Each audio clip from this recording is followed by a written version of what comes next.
Well, good morning and welcome to today's Drought Hour. We have some good speakers lined up. My name is Connie Strunk, and I'm a plant pathology field specialist, and I will be your host for today's session. And I have the privilege of introducing you to your first speaker today. She will be Adele Harty. She is our cow-calf field specialist located out at the Rapid City Regional Extension Center, and she's going to be talking about culling decisions during drought. So with that, I'm going to turn it over to you, Adele. All right, thanks, Connie. As she mentioned, I am here in Rapid City, and unfortunately, we have got drought conditions that are across the state.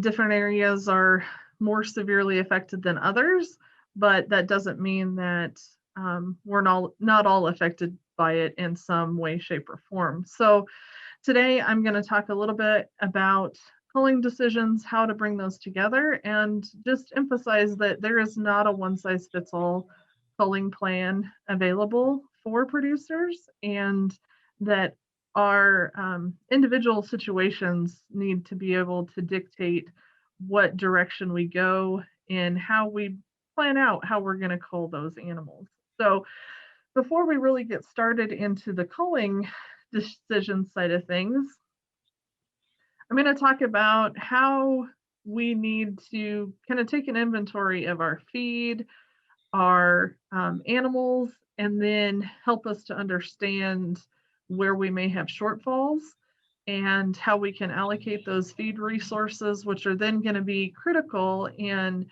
helping us to develop some of that culling criteria. So as you're considering your own feed inventory situation, and as we look at the situation across the state, forage is in short supply, whether it is forage that is going to be grazed or currently being grazed. Just windshield perspective, driving across different areas in the southwest part of the state last week, they're in better shape than more of the central part of the state where I live and have spent a little bit more time. But really being able to go out and evaluate those pastures, how much forage is available, how much has been grazed. We don't want to overgraze our pastures in a drought year. We want to maintain as much of that, maintain our grazing rules, take half, leave half, like we do in every year. But then also our hay crops, that forage is in short supply. There's a lot of areas that have limited grass hay that they've been able to harvest this year. So being able to either have your own that you're putting up or finding hay that you can purchase could be a challenge. And with short supply comes elevated prices. And so it's going to be important that you're planning early, can acquire those forages or feedstuffs, but also be sure to test all of these hays and forages that you're purchasing in so that you can make the best, most cost-effective decisions when it comes to providing any supplements that may be needed with those feeds. So a colleague and I are in the process of developing a spreadsheet to help with this feed inventory process. Unfortunately, it is not available on the website at this point, but hopefully in the next few weeks it will be available there. And essentially what this spreadsheet allows you to do, or will allow you to do, is be able to enter in your baled forages, the number of bales. You need to have a weight on those bales because that's going to really dictate what your true supply is of the forage, and then you can put a value to that as well. And you can also include some of your bulk forages in this, such as silages, earlage, to help you have a picture of what your total feed inventory, specifically for this case, is for the winter. But you could also go in and calculate your forage availability in your pastures and rangeland. If you're grazing crop residue, what the forage available there is. The calculations would be slightly different for that, but still taking an inventory of what you have is going to help you be able to identify what forages need to be brought in, or if animals need to be culled to ensure that you have adequate feed available. So the next part of this spreadsheet is evaluating feed demand, or really it's your herd inventory. So what number of animals do you have in different classes of animals, and what are their weights? The spreadsheet will calculate demand, and then you can compare your feed inventory to your demand for feed and identify deficiency versus surplus. And I think that's going to be one of the great things about this spreadsheet. There's a lot of detail in here. We've got cows broken in, cows, bulls, bred heifers, and then steer and heifer calves and replacement heifers are broken down by weight division. And then we can include the months that we would be feeding. And then the green columns identify the daily feed need, the monthly need in tons, and then the total need in tons. And as we think about the feeds and forages that we would be providing to our animals, different forage quality relates to different digestibility and different intake. So if we have cattle that are getting a good quality grass hay, we would assume if it's about 55% digestibility, they're going to consume 2 to 2.5% body weight on a dry matter basis. If it's poorer quality hay, which is why it's so key to have it tested so you know what your quality of hay is, your intake is going to be 1.5 to 2%. So if we look back on this spreadsheet, the estimated intake, the fourth column here, is an estimated intake on a body weight basis that you can put in there to calculate what your need would be for that type of forage or that animal. We use 2.3 just as a kind of a average. There's going to be times with those lower quality feeds, as I showed, that it's going to be lower than that, but there's going to be times of the year and different qualities of feed that it will be higher than that. So 2.3 on average is what we used in the example, but you can change that within your own spreadsheet if you're doing that. So then after you've taken the time, you put in your feed inventory, the livestock demand. This summarizes where you're at. How many tons of each of the baled forages and bulk forages you have available, how much you need, how much. One thing that we don't talk a lot about is waste, but depending on your feeding method, we have to calculate waste in, and that can be something that if you're not calculating waste, you can set yourself up to be short on feed later on in the spring if you haven't calculated that effectively. And so this table just shows 4 different levels of waste at 5, 10, 15, and 20%. And then it recalculates your total forage needed.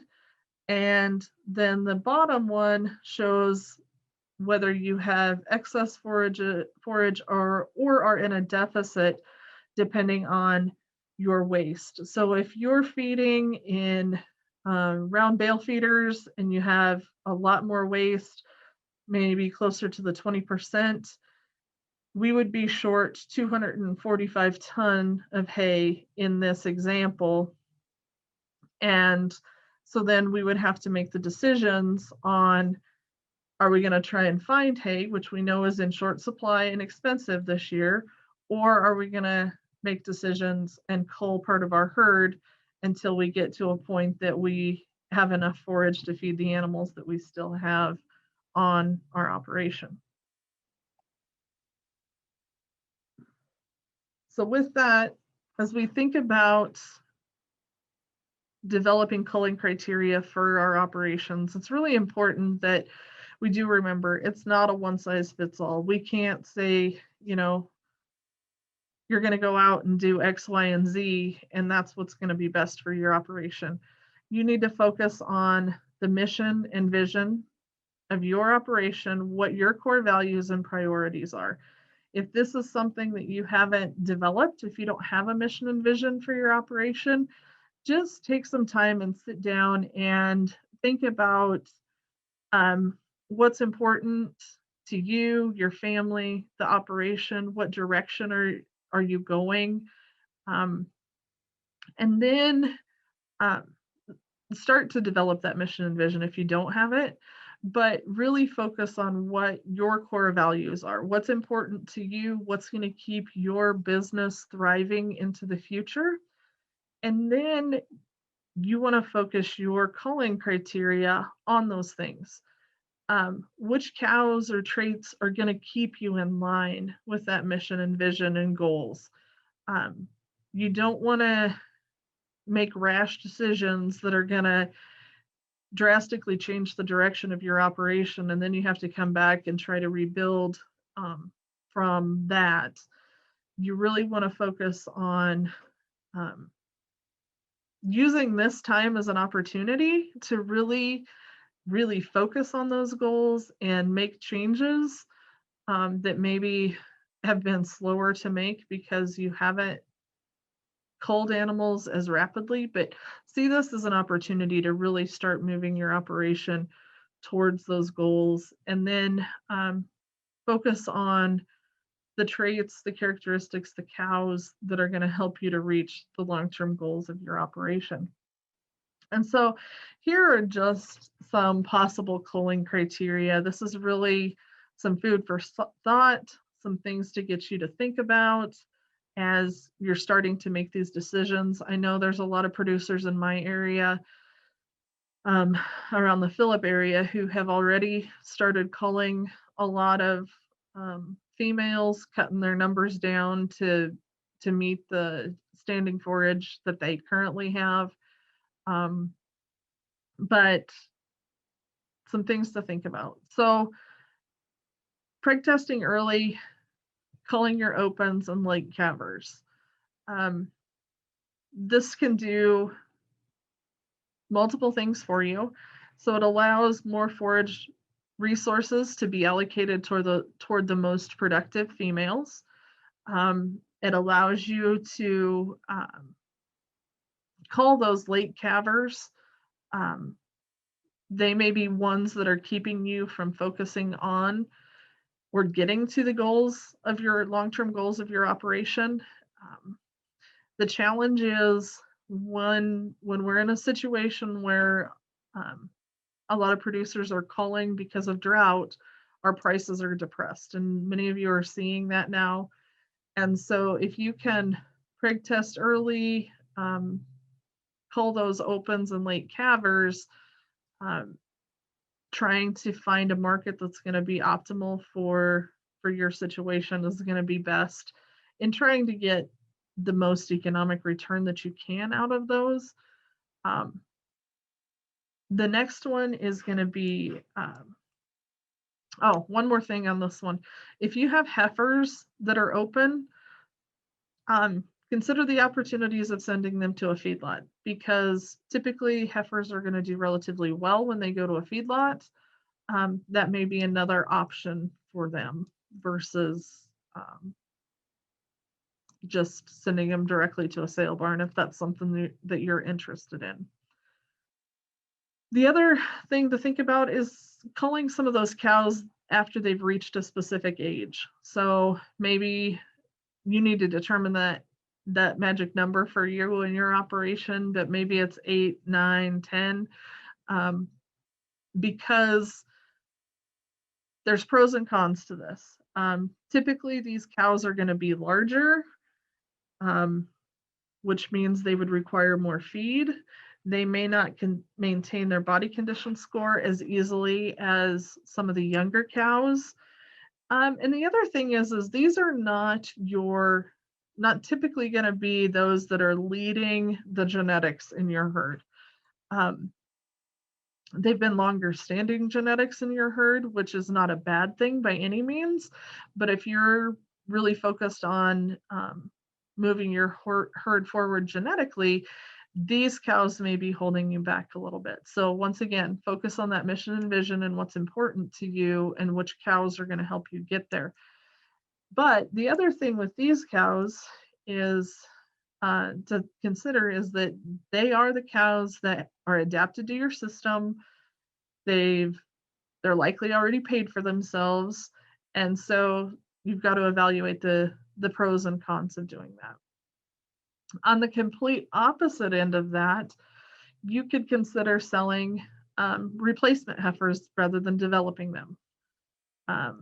Those heifer calves that you would typically keep for replacements, they may go down the road with other calves that you're selling at the time of year that you typically sell them. It costs a lot to develop heifers, and they're not going to bring the return or any income in for a period of time. But on the flip side, they are your newest genetics. So you've got to balance that out as well. And what is going to work best for your operation there. For those operations who are diversified and do have yearlings on grass, this is probably one of the things that many will do is to sell those yearlings earlier than normal to stretch the forage available for the cow herd. These yearlings are going to be more liquid. They are an asset that is sold. They're a short-term asset typically that is sold within a short period of time. And so it's a little easier to move them than it is cows, because if cows are sold, there's potential tax implications or at least deferrals that need to be taken into consideration with that until more females can be purchased back to rebuild the herd. So yearlings,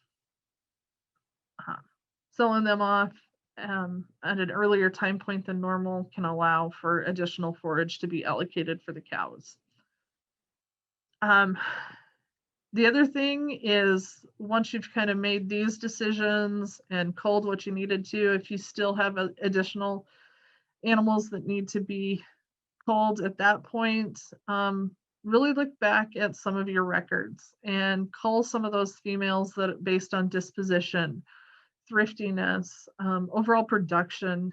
I know I've got some cows that they just are not they're 8-year-old cows. They're just not maintaining their condition the way that I would like them to, and they are on our cull list for this year. So we'll get that calf weaned, and those cows are going to go down the road.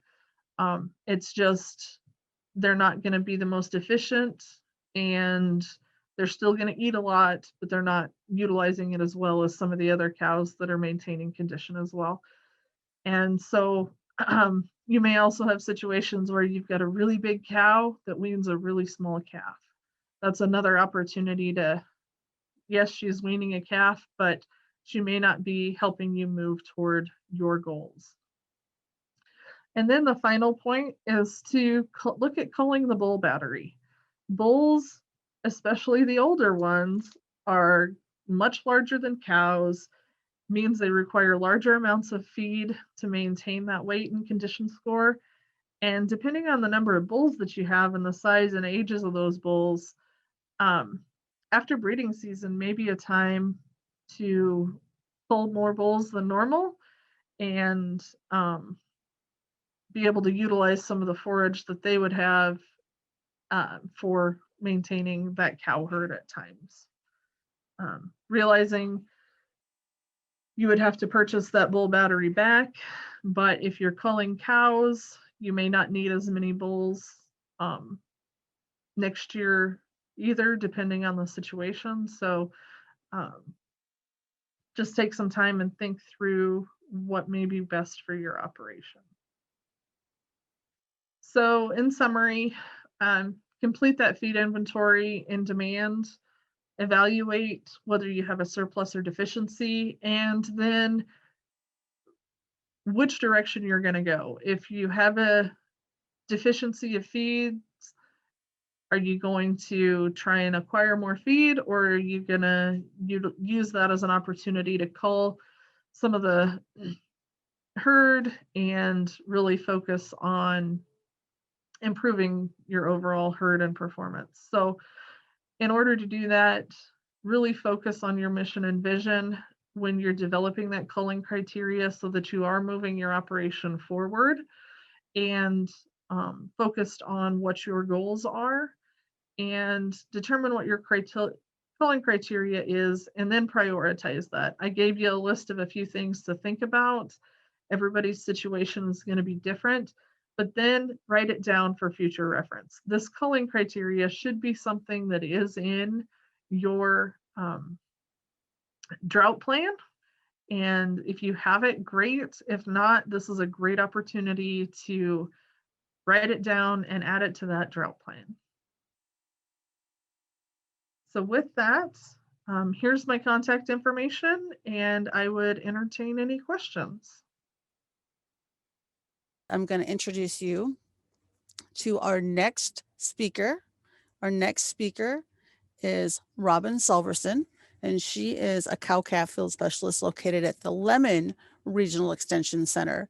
And Robin is going to be talking to us today about livestock water quality and the concern that it has for the state, and kind of going into a little bit of that blue-green algae. So with that, I'm going to turn it over to you, Robin. Excellent. Thank you, Connie. It's great to be back with everyone today. About 2 months ago, probably a month and a half, 2 months ago, I was on this webinar talking about the potential concern for livestock water quality related to drought. And unfortunately, as Adele said, most of the state is under drought conditions, and water quality is definitely a concern now. Throughout the state of South Dakota, we traditionally think about water quality being a concern in just western South Dakota, but as I've been visiting with producers across the state, along with county extension staff and regional staff, I have seen poor quality water from the Minnesota line over to the Montana-Wyoming line. So it definitely should be on the radar of everyone that raises livestock, especially if you are dependent upon solely surface water. So if you don't only have dugouts or dams, or maybe a creek that runs through a certain pasture, I highly encourage you to be monitoring your cattle and also the water. So these are some of the, as I've traveled the state, I've been taking some pictures of various water sources, and the ones on the left are probably what all of you have probably been seeing in regards to lower, I shouldn't say poor quality water, because just by looking at water you don't know that, but definitely water sources that are lacking in quantity. So that's what all my left-hand side pictures will look like. And like I said, most of you, that is probably what you're noticing as you're driving through the state. I did get to see that when we had a almost 10-inch rainfall down by that Isabel area, Firesteel area, north of Firesteel, I actually drove right by that, and that is what 10 inches of rain can do on the right-hand side, as you can see. This was obviously just a quick, those water sources obviously got flushed with this type of rain, and it was fun to see. But as you can see, it also rips out fences. So those types of quick rainfalls and a lot of rainfall are not always the best either. But that is what I've been seeing across the state. But unfortunately, like I said, on the left-hand side is what a majority of our dugouts and dams look like. So what have I been seeing? Basically, again, high salinity across the state. We talked about last time, and I'll show those meters again, but across the SDSU Extension Service, both in county and regional offices, we can do a salinity test on your water sources. And unfortunately, we've seen high salinity across the state, regardless actually if that dugout has quite a bit of quantity of water or low quality water. So like I said, we've seen quite a bit of high salinity across the state, like I said, from the Minnesota line across to the western side of the state. Not just in water sources that are low in water for quantity, but just in general. So whether you have a water source that has low quantity of water or one that actually has a higher quantity of water, I still encourage you to get that tested for salinity. I've also seen and been hearing about death due to polio, excuse me. And again, that's because of sulfates in your water. So again, typically you might, when it comes to polio, some of the symptoms are blind staggers is probably the first one you see. Then they go down, and then death can occur if you don't get them treated. So if you are seeing animals like that, I highly encourage you to visit with your veterinarian because you can treat those animals and hopefully bring them out of that polio. It's not always guaranteed, but I have seen where the treatment can work. So again, just really visit with your veterinarian. Even just with high salinity water, whether it's the sulfates causing that or not, obviously we're going to see a poor performance in our animals. We can also see reproductive problems. And also in regards to high salinity water, we have to take into consideration, especially when we consider sulfates, is our minerals out there. What are we providing to our animals for mineral? Because let's just say if it is high in sulfates, unfortunately that ties up copper, and copper is critical for both reproduction and immunity. So you could start maybe seeing some of those summer pneumonia in our calves and things like that. So I just can't stress the importance of monitoring your water and determining what your mineral package is to make sure that you are meeting the needs of those cows and those yearlings out there out on grass. And then we're going to visit more about this too, but conditions are right for blue-green algae, and we'll get into more detail about that here in a little bit.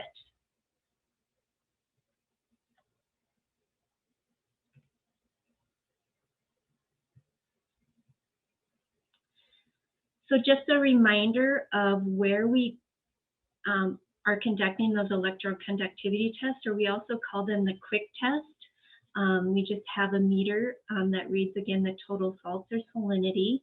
And you can see that we do those quick tests at all the regional centers in South Dakota. So Lemon, Rapid, Winter, Pierre, Aberdeen, Mitchell, Watertown, and Sioux Falls, along with Adele, who you just heard earlier at the Cottonwood Research Station, which is located between Phillip and Wall.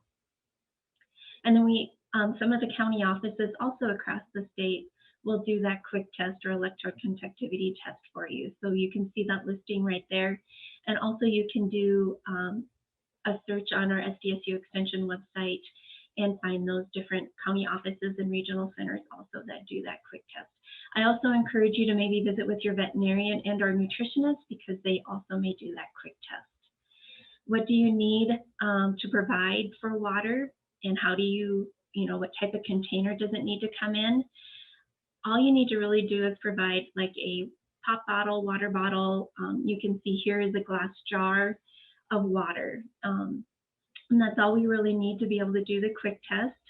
So it's a pretty simple, collection and submission for the quick test.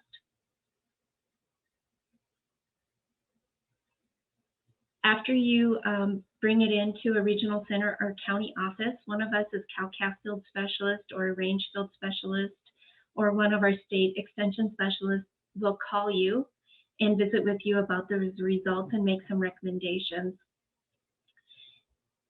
We may even make a recommendation to send it into a lab for further testing, especially what I call it falls into that gray area for electroconductivity or salinity. And so there is a list on the SDSU Extension website for feed and water testing laboratories that you can send those water samples into what we call a livestock suitability test, or maybe we just make a recommendation for testing for sulfates. But there are also recommendations based on alkalinity, nitrates, and sulfur too. So when you get those results back, we can visit with you and help you interpret those results. So again, I just encourage you guys to get your water tested, and complete that quick test first. And if the water is good, then you don't need to worry about it. If it falls in that gray area, is what I call that, then maybe we need to send it in for further testing. Or if it reads really high, then we know we need to make sure we provide another water source to those animals. So just some take-home messages again about just overall livestock water quality is test your water prior to turnout. Again, you can take it into any one of the Lemon Regional Extension Center, Regional Extension Centers, or potentially to your county offices if they are providing that service. And you can see, again, I listed them on the right-hand side of the screen. If you do have some issues or concerns, especially related to the health side of things, contact your veterinarian, and they can visit with you about treatment, and obviously symptoms and things like that. And I mentioned earlier also is the mineral, making sure that you have a mineral package out there that is meeting the needs of your animals, because a lot of the times what's in your water is also tying up the minerals for the animal. So I mentioned a typical one that's happening right now is the sulfates that are in our water are tying up copper. And again, copper is critical for reproduction, and hopefully most everyone is either in the process of AI or bull breeding, or maybe you're already done with your breeding season. But we definitely want to make sure those cows get bred up, and copper is critical for that. And then, like I talked about, copper is critical for immunity. So making sure we don't have any health-related issues in those calves or even those cows.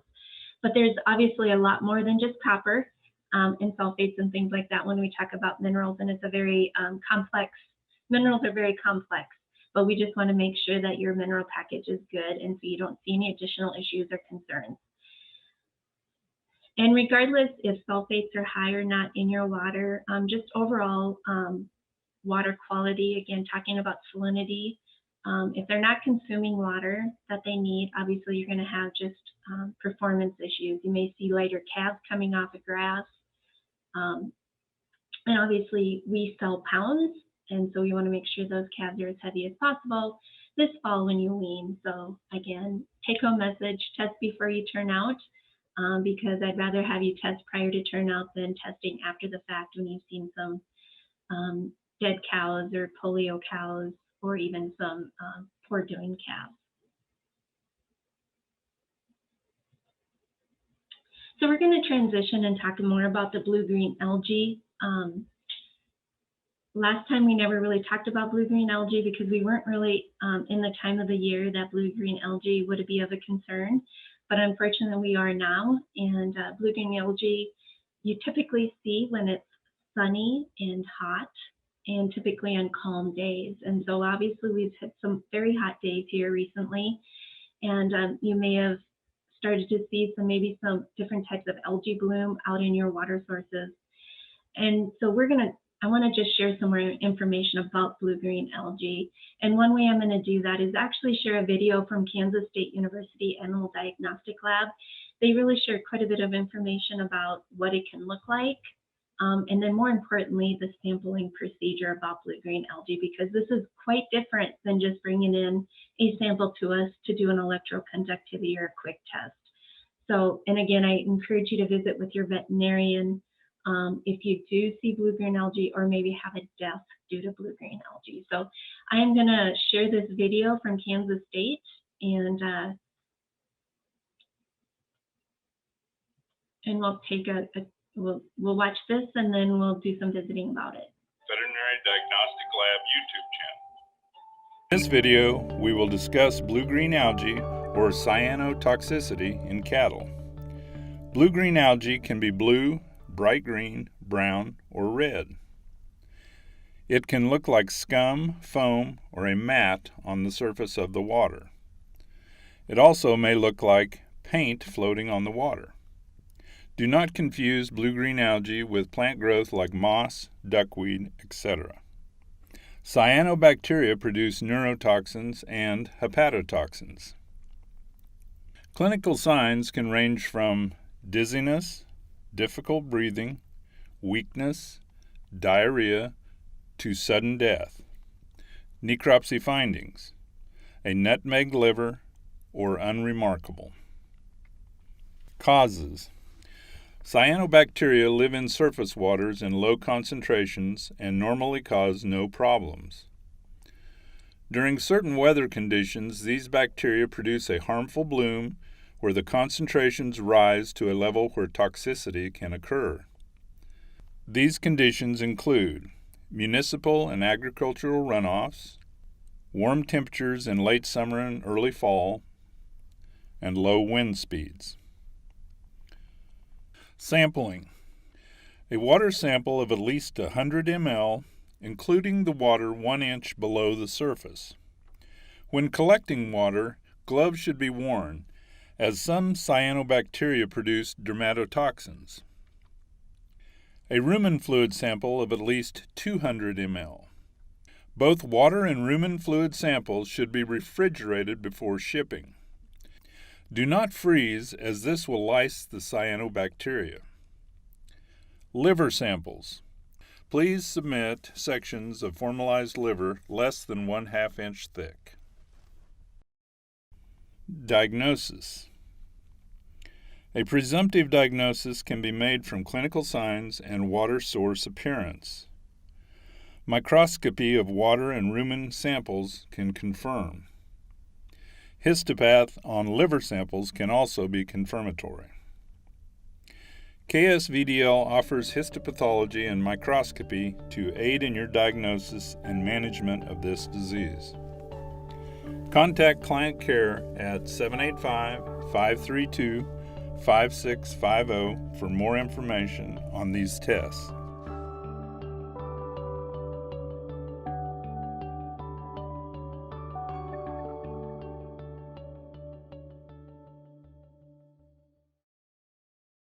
So as you guys can see through this video, blue-green algae is not necessarily always blue-green. And also, when we are collecting water samples for blue-green algae, like I said, it's quite different than just doing a salinity test.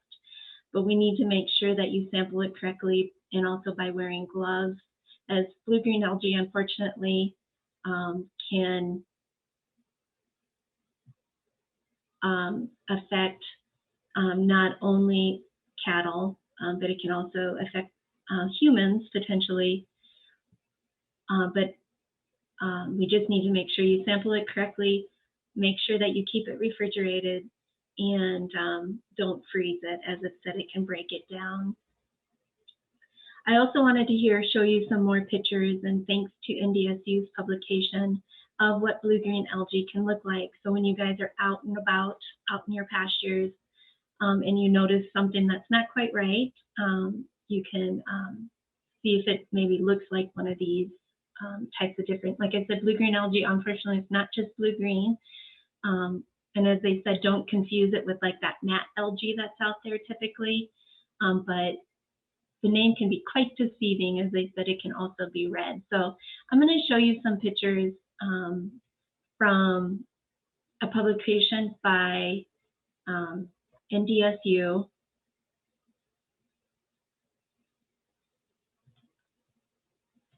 That shows what blue-green algae can look like. So again, these are some observations that they made in North Dakota. And this publication actually is really a really great publication. So if you wanted to do a search and do NDSU blue-green algae, this will come up. And as we scroll down it, it does have some really great pictures. And this one is a picture of, kind of looks like blue-green paint. So if you see that out in your dugouts or dams, here's another picture again that looks just kind of like spilled green paint. Sometimes it also may look like kind of grains of salt out there. And as the wind blows, that just moves from whatever direction the wind is blowing, that algae will just move with the wind. Here in this picture, you can see it's kind of crusty blue-green surface. Is another picture of blue-green algae. Here's something more that appears more like a scum. And then here's one that looks like kind of like grass clippings, or like I said, it could look like a sand appearance, like kind of a granular salt appearance or sand. And again, it's free floating as the wind blows. So I really encourage you to reference this slide, or excuse me, this publication from NDSU to get some really good ideas of what blue-green algae can look like. And as I said, blue-green algae can also appear red or even a yellowish. So I just encourage you to monitor those water sources out there and to make sure that there is no blue-green algae, because unfortunately, I'm going to stop sharing here again and go back to my slide set.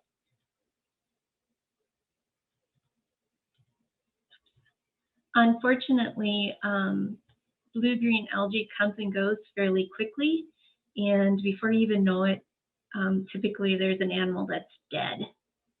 So usually you see death within less than 24 hours if an animal consumes more than like a quart of that toxin, or quart of water that has that toxin. So like I said, it does affect not only cattle, but sheep, horses, most of your pets, wildlife.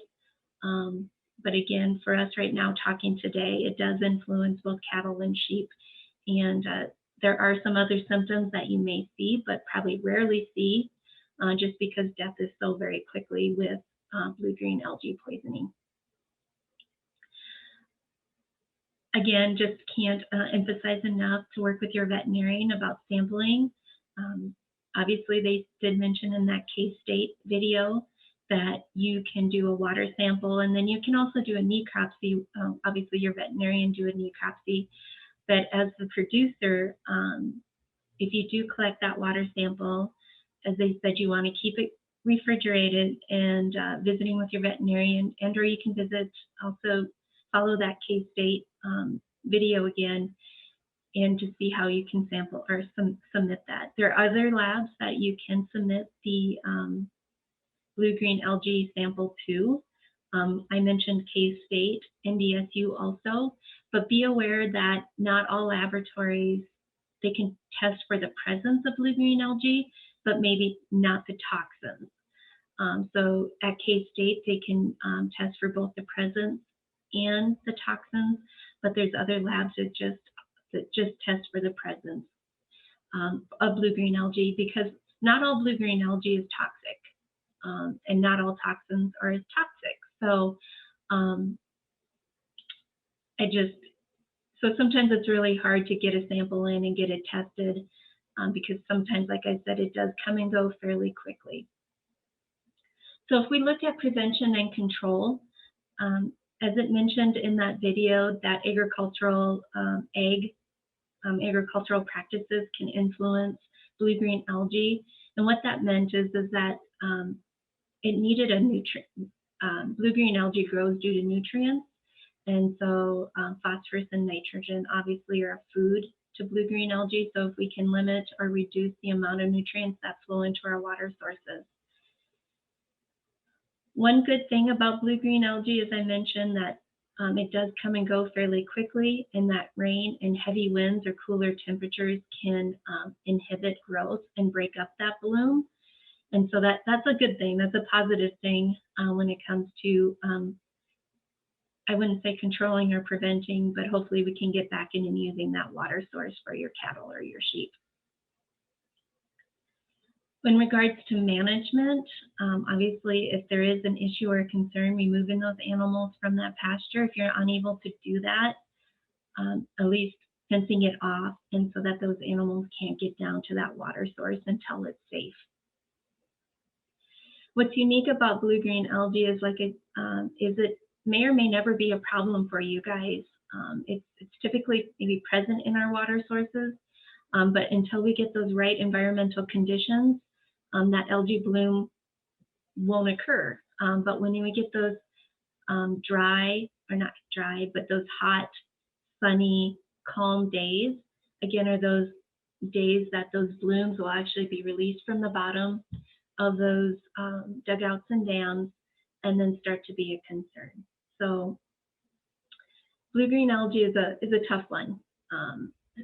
Controlling or working, or I should say, when we talk about water quality and talking about the total salts or salinity, we can manage that, but it is a lot harder to manage blue-green algae. But again, just monitoring your water sources, and if you happen to find obviously a dead animal right near that water source, blue-green algae could have been the culprit, and may want to get those animals out of that pasture, and or again, just fence off that area.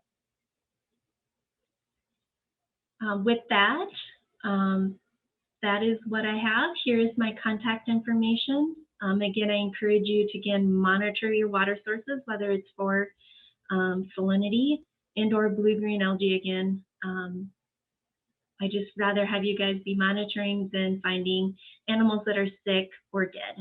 So with that, Connie, I am done. Thank you, Robin.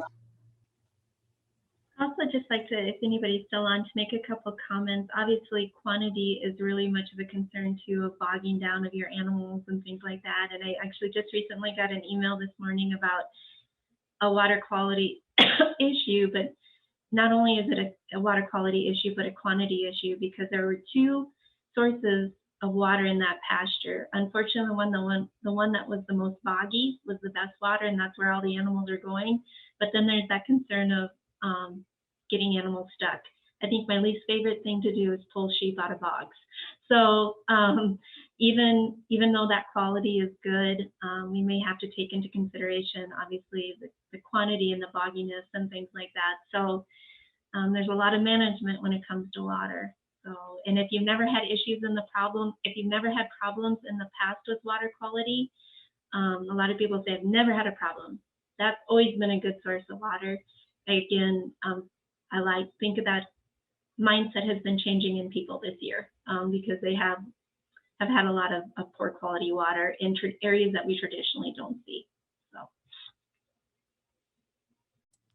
Thank you for those comments, Robin. Well, final call for questions. Seeing no questions in the chat or the Q&A, I just want to thank you for turning out for today's Drought Hour, and again, invite you to join us next week for the Drought Hour. So with that, thank you and have a great day, great week, and let's just keep hoping for some more moisture. Take care. Thank you.